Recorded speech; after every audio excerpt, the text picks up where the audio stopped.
Bottom Express Restoration is part 2.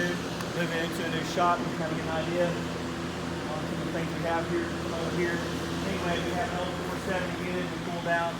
It leaks oil, it sprays oil, but anyway, it finally went kaput. We've had about 25,000 hours on that old Hydromaster. Anyway, we're going to go in with the 570 unit. We're going to put in Mr. Julio's van. He does all our commercial carpet cleaning and stuff. And over here we got some a couple air movers. We got some centrifugals.